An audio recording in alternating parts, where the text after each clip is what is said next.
రాలిపోతుంది, hair fall అవుతుంది, చాలా మంది బాధపడుతున్నారు. ఇక్కడ ఎంతమంది బాధపడుతున్నారు? జుట్టు రాలిపోవడం, హెయిర్ ఫాల్ ఉన్నారా? అమ్మాయిలు కూడానా? సో దాని గురించి కొన్ని విషయాలు చెప్తా. ఇప్పుడు మీరు ఒకటి గమనించండి, రోడ్డు పక్కన మతి స్థిమితం లేని వాళ్ళు ఉంటారు, మెంటలీ రిటార్డెడ్, జ్ఞానం అంటే మెంటలీ స్టేబుల్ ఉండరు వాళ్ళు. ఒక్కడికైనా జుట్టు లేకుండా చూసిరా మీరు? హెయిర్ ఫాల్ బట్టకుండా చూసిరా ఒక్కనైనా? మతి స్థిమితం లేని వాళ్ళని చూడలేదు.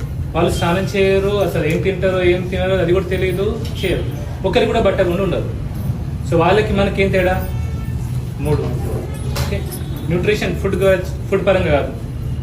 ఒకటి, వాళ్ళు ఎటువంటి సబ్బు ఎటువంటి షాంపూ వాడరు, అవునా? ఎప్పుడో ఒకసారి స్నానం చేస్తారు, అసలు సబ్బు షాంపూ వాడరు. మన దేవుడు మన బాడీ మీద గుడ్ బ్యాక్టీరియా ఇచ్చాడు, జనరలీ గుడ్ బ్యాక్టీరియా. దాని పని ఏంటంటే మన బాడీని ప్రొటెక్ట్ చేయాలి.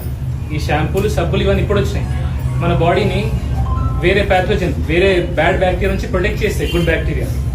ఓకే, ఈవెన్ హెయిర్లో కూడా, హెయిర్లో డిఫరెంట్ ఫేజెస్ ఉంటాయి, యానా ఫేజ్ అట్లా. సో హెయిర్ గ్రోత్కి కూడా ఈ బ్యాక్టీరియా పనిచేస్తుంది. ఎప్పుడైతే మనం ఈ షాంపూలు సబ్బులు వాడతామో ఆ గుడ్ బ్యాక్టీరియా చనిపోతుంది.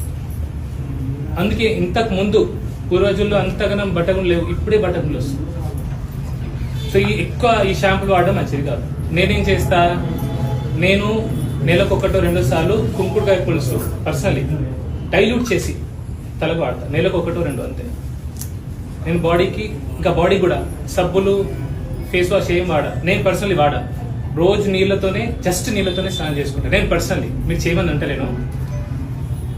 వారానికి 2-3 సార్లు సున్నిపిండి ఉంటుందా, చేస్తా. ఇన్ఫాక్ట్ మీరు సున్నిపిండి మీరు వాడితే, మీరు పర్సనల్గా ట్రై చేయండి, మీకు పర్ఫ్యూమ్ అవసరం పడదు, వాసన రాదు. ఈవెన్ ఆంపిట్స్ నుంచి, సంకల్ నుంచి కూడా వాసన రాదు. ఒక వారం ట్రై చేసి చూడొచ్చు మీరు. ఓకే, ఒకటి. రెండోది, వీళ్ళు ఎండకి ఎక్స్పోజ్ అవుతారు. మనం ఎవరు ఎండకి ఎక్స్పోజ్ కాము, సన్లైట్ తగులుతలేదు. ఎక్కడుంది జుట్టు? ఎక్కడుంది? ఇక్కడ ఉంది. ఎక్కడైతే తల నుంచి సన్కి డైరెక్ట్ ఎక్స్పోజ్ ఉంటుందో అక్కడే జుట్టు ఉంది మనిషికి, లోపల లేదు. ఎందుకు? సన్ ఎక్స్పోజ్ అవుతుంది. మనం సన్ ఎక్స్పోజ్ కాకపోతే ఈ హెయిర్ అనేది కాదు. సో సన్ ఎక్స్పోజర్ చాలా అవసరం. 2. మూడోది, మతి స్థిమితం ఎవరికి లేదు? వాళ్ళకా మనక? మనమేమో స్వార్థంగా మన కోసం, నా పిల్లం, నా బిడ్డలు, నా ఆస్తి ఇదంతా వదిలిపోయేది తెలుసు మనం. అయినా టెన్షన్లు పెట్టుకుని స్ట్రెస్ పడి ఏదో సాధిస్తాం అనుకుంటాం. సీఎంలు, పిఎంలు, రాజులు అందరు పోయినారు.